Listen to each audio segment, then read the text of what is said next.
Hello guys, നമ്മൾ ഇന്ന് ഉണ്ടാക്കാൻ പോകുന്നത് വെറും 4 ഇൻഗ്രീഡിയൻസ് മാത്രം ഉപയോഗിച്ചിട്ടുള്ള ബീഫ് കറിയാണ്. ഇതിന് ബീഫ് കറി എന്ന് പറയാൻ പറ്റില്ല കേട്ടോ, ബീഫ് പെരട്ട് എന്ന് വേണം പറയാം. കാരണം ഇതിൽ കറി ആയിട്ടൊന്നും ഉണ്ടാവില്ല, നല്ല തിക്ക് ഗ്രേവിയിലാണ് വരുന്നത് ബീഫ്. നമ്മളിവിടെ ആകെ 4 ഇൻഗ്രീഡിയൻസ് മാത്രമേ ഉപയോഗിക്കുന്നുള്ളൂ കേട്ടോ. ചെറിയുള്ളി, കറിവേപ്പില, വറ്റൽമുളക്, പിന്നെ ഉപ്പ്. വേറൊരു മസാലപ്പൊടികളും ഇതിൽ ആഡ് ചെയ്യണില്ല. ഇൻസ്റ്റയിൽ വീഡിയോ കണ്ടതിന് ശേഷം കുറേ ദിവസം ഇതൊന്ന് ട്രൈ ചെയ്ത് നോക്കണം എന്ന് വിചാരിച്ചിട്ട്. ഓവർ മസാലകളൊന്നുമില്ല, കറക്റ്റ് ആ ബീഫിന്റെ ടേസ്റ്റ് കിട്ടണം എന്നുണ്ടെങ്കിൽ ഒരു തവണ നിങ്ങൾ ഇത് ട്രൈ ചെയ്ത് നോക്കണം. നമ്മളെ മലയാളികൾ എപ്പോഴും വെറൈറ്റി ടേസ്റ്റ് തേടി പോണ ആൾക്കാരാണല്ലോ, പ്രത്യേകിച്ച് നമ്മൾ മലപ്പുറംകാർ. അപ്പൊ എന്തായാലും നിങ്ങൾ മസ്റ്റ് ട്രൈ ചെയ്ത് നോക്കേണ്ട ഒരു ഐറ്റം ആണ് ഇത്.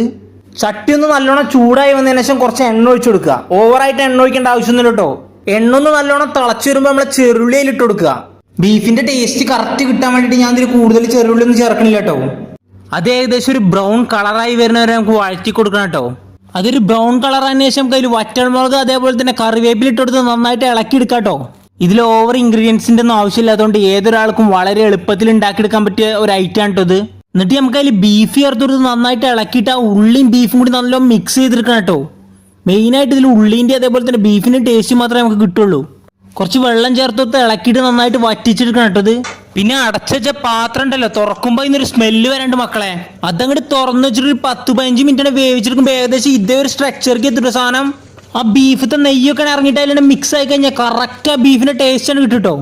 നമ്മളിത് കഴിക്കാൻ പോണേ പ്രവാസികളുടെ ദേശീയ ഭക്ഷണമായ കുബൂസിന്റെ കൂടെ കേട്ടോ. എന്തായാലും നിങ്ങൾ ഒരു വട്ടെങ്കിലും മസ്റ്റ് ട്രൈ ചെയ്ത് നോക്കേണ്ട ഐറ്റം ആണ് ഇത്. ഇക്കെന്തായാലും സാധനം ഇഷ്ടപ്പെട്ടു. നിങ്ങൾ ഒരു വട്ടെങ്കിലും ട്രൈ ചെയ്ത് നോക്കിയിട്ട് അഭിപ്രായം പറയും.